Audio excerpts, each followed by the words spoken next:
8h36, Bruno Le Maire est notre invité ce matin, bonjour. Bonjour. Bruno Le Maire, débat à l'Assemblée nationale aujourd'hui autour de l'intervention française militaire, les bombardements aériens en Irak. Je dis bien débat sans vote. Est-ce que vous regrettez que les députés ne votent pas? Ce que je regrette surtout, c'est qu'on n'ait toujours pas de stratégie claire de la part de François Hollande sur la manière dont on met fin à la menace islamiste. Les bombardements, c'est une solution qui est nécessaire.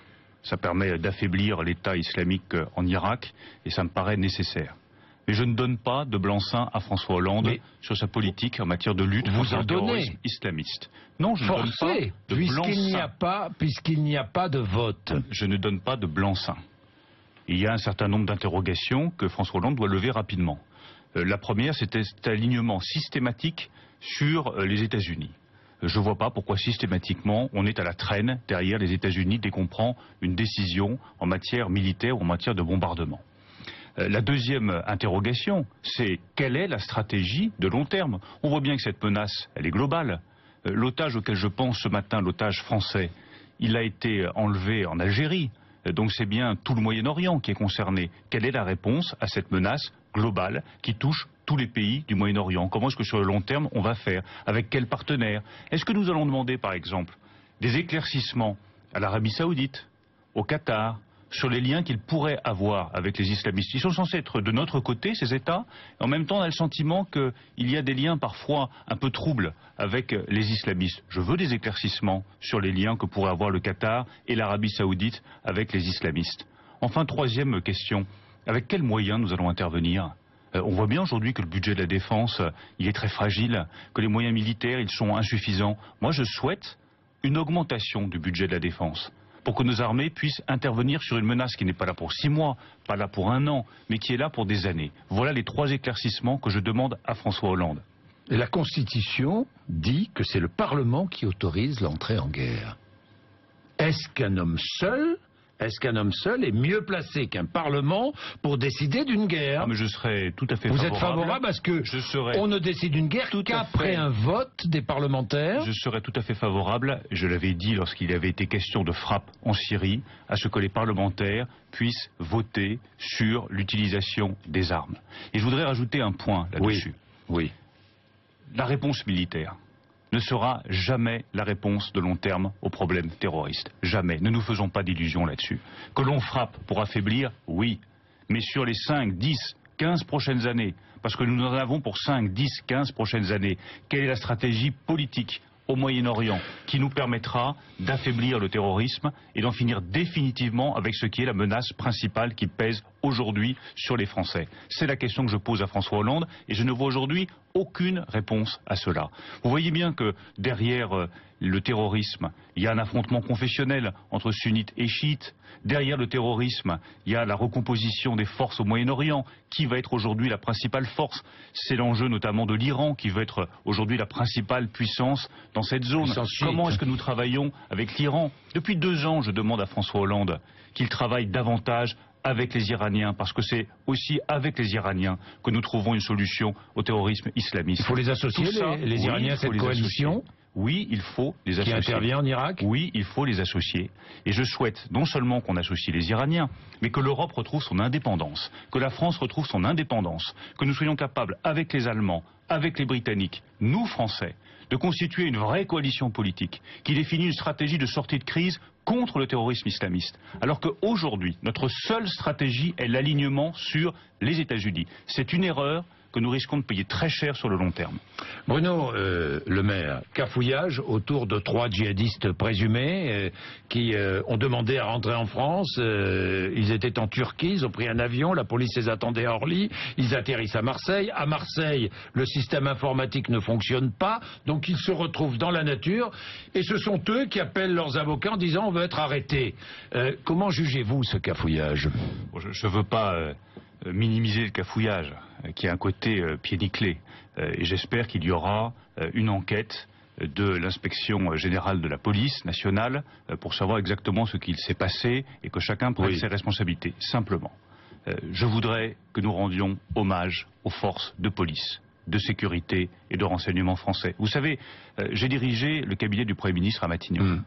J'ai vu Dominique de Villepin. le travail formidable qui était fait par les services de police, de renseignement, pour déjouer chaque mois un attentat ici, un attentat là, une menace à tel ou tel endroit, pour démanteler les réseaux islamistes, qui ne sont pas uniquement en Irak et en Syrie, vous le savez très bien, ils sont en France, ils sont sur notre sol, ils sont à côté de chez nous. La menace islamiste, elle est globale, elle est dissimulée, elle est proche de nous.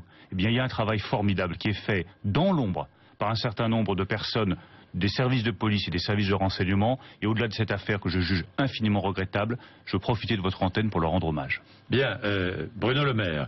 Autre information, ça va très vite ce matin, il y a un nombre d'informations qui se succèdent. Sur RMC tout à l'heure, le secrétaire d'État au transport annonce l'abandon du projet Transavia Europe à Air France. Est-ce qu'il faut abandonner ce projet selon vous? Alors la direction d'Air France dit il va trop vite en besogne. Mais... Je ne suis pas un spécialiste des questions de transport, de transport aérien.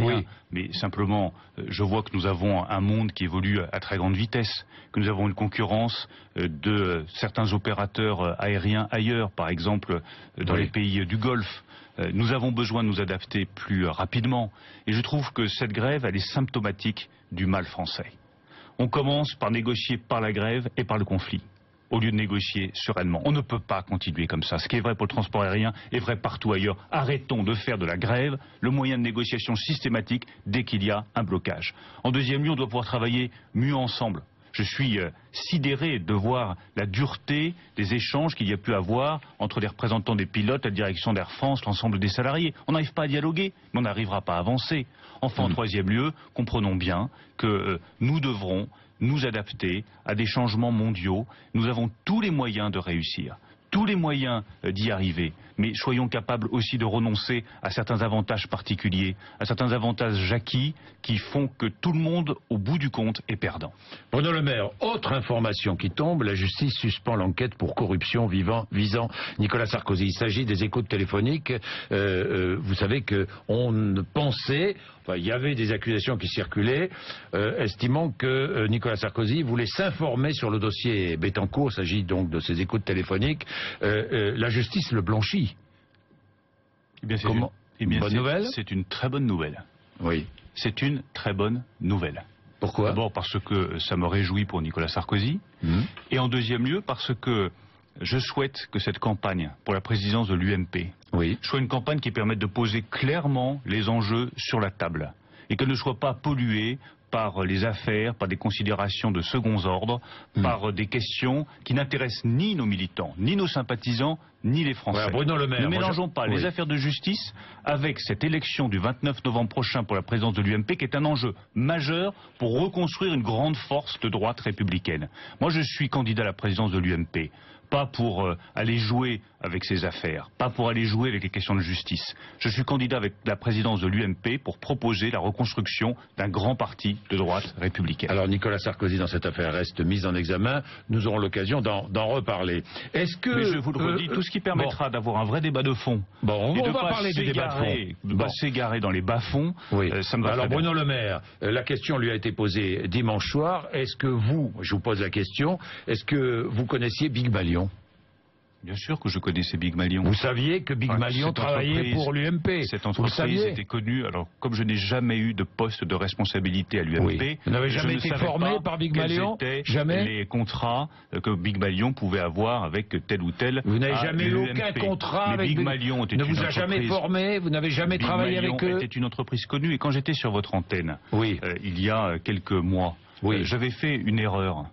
Puisque j'avais dit jamais mes équipes n'ont travaillé avec Big Malion. Vérification faite, je me suis aperçu et rappelé que pendant ma campagne pour la présidence de la région Haute-Normandie, nous avions demandé une prestation, je dis bien une seule prestation à Big Malion, qui était une entreprise de services en communication qui était connue de tout le monde.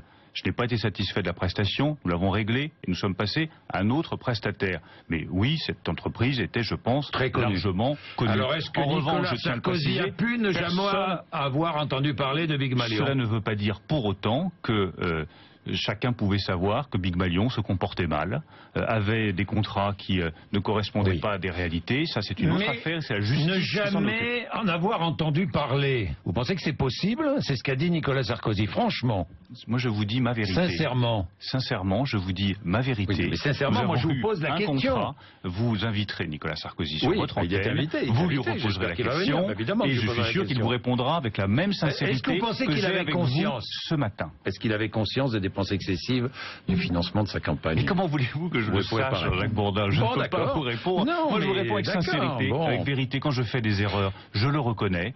Quand il m'arrive d'omettre quelque chose, vous savez, la vie politique, comme vous le dites, c'est une succession d'événements, je le reconnais. J'avance toujours dans la clarté, dans la sincérité et dans la vérité. Et c'est, je crois, ce que veulent aujourd'hui nos militants, nos sympathisants et tous les Français.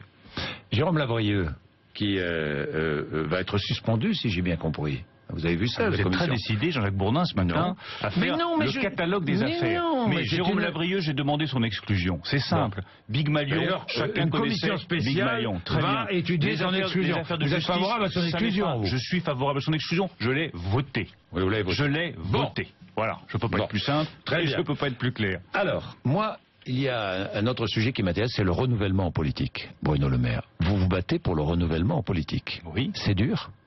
Oui, c'est dur. Pourquoi? Mais c'est dur parce que la politique est malheureusement fermée, que la politique est devenue une caste, et que notre démocratie est une monarchie, avec ses privilèges, que je veux effectivement renverser, avec un certain nombre d'autres parlementaires. D'ailleurs, je ne suis pas tout seul à défendre cette idée-là. Mais quand je dis qu'on ne doit pas pouvoir faire plus de 3 mandats de députés successifs, là, vous garantissez le renouvellement automatiquement. Voilà une bonne règle.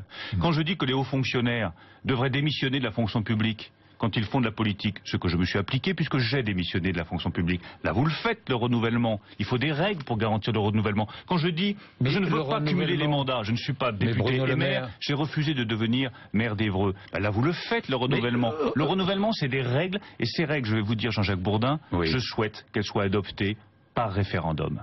Je pense que c'est la seule solution pour vraiment faire évoluer notre démocratie. Ce n'est pas les parlementaires eux-mêmes qui vont voter les règles que je vous propose. Donc proposons par référendum aux Français de changer notre démocratie et de l'ouvrir à tous les citoyens. C'est la question politique clé derrière le renouvellement. Comment fait-on pour que tous les Français participent à la politique? Qu'elle ne soit pas réservée aux professionnels de la politique, aux apparatchiks, aux barons, mais qu'elle soit ouverte à tous ceux qui veulent participer, se donner du mal, apporter leurs idées, apporter leurs convictions. C'est la seule manière de redresser le pays. Vous êtes un ingrat. Est-ce que vous êtes un ingrat? Un ingrat, c'est un qualificatif qu'on ne m'a jamais adressé. Ce sont les amis de Nicolas Sarkozy qui vous qualifient d'ingrat. Et ingratitude, pourquoi? Je devrais être reconnaissant pendant pour tout ce qu'il vous a apporté. Prochaines années, et je n'ai rien apporté, moi, à Nicolas Sarkozy, comme ministre de l'Agriculture. Je ne lui ai rien apporté quand je l'ai défendu auprès des paysans. Je ne lui ai rien apporté lorsque j'ai fait en sorte que les paysans français soient convaincus par la politique que nous menions. Il n'y a pas d'ingratitude chez moi. Je suis très reconnaissant à Nicolas Sarkozy du travail que j'ai pu faire à ses côtés. Je suis très reconnaissant de l'aventure politique que nous avons menée ensemble. Ça n'interdit pas à un moment donné de prendre ses responsabilités et de dire, pour la présidence de l'UMP, Nicolas Sarkozy fait des propositions. Il dit qu'il n'y a plus de clivage gauche-droite. Oui, vous dites il dit qu'il faut une fusion avec le centre. Il faut un clivage. Eh bien, moi, je suis de droite. Je propose quelque chose de totalement différent. Et les militants trancheront sereinement. N'ayons pas peur du débat. Moi, je dis au contraire que refuser le clivage gauche-droite, c'est valider ce que dit Marine Le Pen depuis des années, à savoir que la gauche et la droite, c'est la même chose. Refuser le clivage gauche-droite, c'est admettre que dans le fond, depuis 20 ans, nous avons fait à droite la politique de la gauche. Et c'est bien ça que nos militants nous reprochent. C'est bien ça que nos sympathisants regrettent. Nous ne sommes pas allés suffisamment au bout de nos idées, au bout de nos convictions. Moi, je dis aux militants de droite, les décisions que vous voulez que nous prenions, je les prendrai. Vous nous avez dit qu'il faut supprimer définitivement les 35 heures. Je suis d'accord, il faut les supprimer. Vous nous avez dit sur les retraites, il faut aller plus loin. Je suis d'accord. Et je vous dis ce matin que je suis favorable à la suppression de tous les régimes spéciaux de retraite. Il nous avait dit sur le droit du travail, vous avez essayé de le simplifier, ça fait 20 ans que vous nous dites on va simplifier le droit du travail. Qu'est-ce que vous faites en réalité? Vous rajoutez chaque année des pages au Code du travail. Moi je propose que nous rédigions un nouveau Code du travail fondateur de 150 pages, simple, clair, lisible, qui permettra d'embaucher tous les chômeurs qui aujourd'hui ne peuvent plus être embauchés et qui permettra aux entreprises d'avoir la souplesse suffisante pour qu'ils puissent eux aussi recruter. En l'indemnisation du chômage, toute dernière chose, ça fait des années que je réclame que nous changions cette indemnisation du chômage qui est profondément injuste parce qu'on préfère donner un chèque aux chômeurs plutôt que de leur donner un emploi. Et on se donne bonne conscience. Et tout le monde est content. Et ça fait 30 ans que ça dure. Et ça fait 30 ans qu'on a plus de 10% de chômage. Quand est-ce qu'on aura le courage de dire qu'il vaut mieux réduire la durée d'indemnisation du chômage et accompagner les chômeurs dès le premier jour, qu'ils aient une nouvelle formation, une nouvelle qualification et préférer leur donner un emploi plutôt qu'un chèque. Mes convictions, Jean-Jacques Bourdin, ne sont pas négociables. Bien, elles ne sont pas négociables, Bruno Le Maire, mais vous demandez un débat, justement, pour les confronter. Un débat à Nicolas Sarkozy et à Hervé Mariton. Bien sûr. Vous demandez ce débat? Je redemande très solennellement que nous ayons, avec Hervé Mariton, avec Nicolas Sarkozy, un débat sur tous ces sujets. Moi, je suis très heureux de pouvoir échanger avec vous, avec vos auditeurs, pour dire, voilà, mes idées ne sont pas les mêmes que celles d'Hervé Mariton, et elles ne sont pas les mêmes que le projet que propose Nicolas Sarkozy depuis dimanche soir. C'est même, comme vous le voyez, fondamentalement différent comme option pour les militants. Fondamentalement différent. Ben, n'ayons pas peur du débat. Nicolas Sarkozy avait lui-même proposé, pendant la campagne présidentielle, d'avoir 3 débats avec François Hollande. Il aime les débats, Nicolas Sarkozy. C'est même une de ses qualités, une de ses vraies qualités. C'est un homme qui aime le débat, le dialogue. Moi aussi j'aime le débat. Moi aussi j'aime le dialogue. Ben pourquoi est-ce qu'on ne se retrouverait pas tous sur un même plateau de télévision ou un même plateau de radio pour échanger avec Hervé Mariton, avec Nicolas Sarkozy, avec moi-même? Je pense que nous aurions vraiment des choses à nous dire et ce serait profitable pour cette élection. Alors j'ai une question simple à vous poser. Est-ce que Nicolas Sarkozy, à vos yeux, veut utiliser le parti, l'UMP, cette élection pour redevenir président de la République en 2017 ? Je crois que franchement, ce serait intéressant, là aussi, que vous l'invitiez. Non, mais attendez, vous avez une opinion. Est-ce que, selon vous savez, j'ai très peu d'opinion. J'ai très peu d'opinion sur mes concurrents pour la présidence de l'UMP. J'ai des convictions, j'ai des idées, mais ce que veulent faire les autres, quelle est la stratégie des autres, c'est pas mon sujet. Voilà. Mais quand, franchement...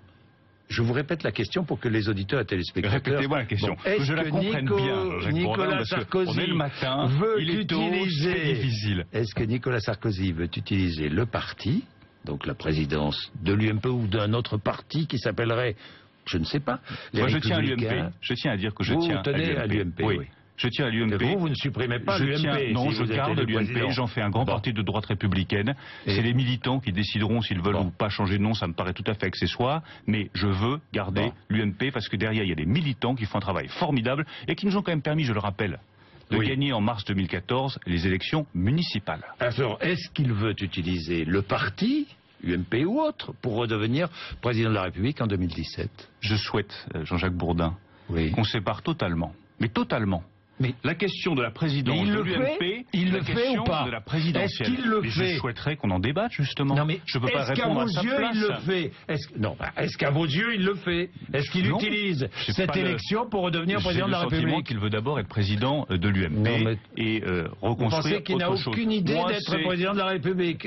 Aucune idée, non? Je ne suis pas dans le cerveau de Nicolas Sarkozy. J'essaye déjà de faire fonctionner le mien à peu près correctement. Je dis juste que nous devons impérativement séparer l'élection à la présidence de l'UMP de l'élection aux primaires et de l'élection présidentielle. Respectons les étapes. C'est quoi le calendrier? L'élection du président de l'UMP le 29 novembre prochain, c'est fondateur. C'est la seule manière de reconstruire un parti qui a été abîmé, humilié au cours des 2 dernières années. On doit redonner crédibilité. Si Nicolas Sarkozy gagne cette élection, est-ce que c'est le candidat naturel? Je souhaite gagner cette élection. Vous le soutiendrez? Est-ce que vous le soutiendrez? Je vous pose une question claire, Bruno Le Maire. Il est élu président de l'UMP. Je parle, Nicolas Sarkozy. Est-ce que vous le soutiendrez en 2017? Bruno Le Maire est élu président de l'UMP le 29 novembre prochain. On peut renverser la question. Moi, c'est pour ça que je me bats. Mais vous êtes candidat à la présidentielle en 2017 de l'UMP. Si vous êtes élu président de l'UMP, totalement les questions. Attendez, parce que ça m'intéresse. Totalement les questions. Si vous êtes élu président de l'UMP, vous serez candidat à la présidentielle? Non, Jean-Jacques Bourdin. Si je suis élu président de l'UMP, j'organiserai les primaires. Et là-dessus, je pense qu'il y a encore beaucoup d'ambiguïté dont nous devons débattre. Quelle primaire ouverte? Moi je vais être très précis parce que j'avance dans la clarté sur tous les sujets. Et j'aimerais que les autres candidats avancent avec la même clarté sur tous les sujets. Je veux des primaires ouvertes, c'est-à-dire dans lesquelles tout le monde qui se reconnaît dans les valeurs de droite puisse participer. Transparente, ça veut dire sans aucune tricherie. Irréprochable, ça veut dire que chacun se dise tiens, on peut être fier de participer à cette primaire. Et qui aurait lieu à l'automne 2016, parce que je pense qu'il ne faut pas les faire plus tôt, c'est la meilleure façon de donner un élan à notre candidat. C'est la garantie formelle que je donne à Alain Juppé, à François Fillon, à Xavier Bertrand, qui sont aujourd'hui candidats à ces primaires. Mais ouverte à qui? Ouverte à tous ceux qui signeraient au centre, bien sûr, à l'UDI, bien sûr. au Modem. Moi j'estime que l'UDI doit vivre sa vie. Oui. Que l'UDI doit se doter de son président, doit avoir ses valeurs, que l'UMP doit devenir à côté le grand parti de droite républicaine avec ses valeurs, ses idées, son chef, que je souhaite être. Et ensuite, dans les années qui viennent, une fois que nous aurons chacun retrouvé notre identité, l'UDI son identité de centre, l'UMP son identité de grand parti de la droite républicaine, nous pourrons travailler ensemble. Et nous pourrons construire des primaires ensemble. Mais n'imaginons pas une seconde une fusion entre l'UDI et l'UMP. Fusion, ça veut dire confusion. Il n'y a rien de pire en politique que la confusion. On a besoin aujourd'hui de clarté. Merci Bruno Le Maire d'être venu nous voir ce matin à 8h57.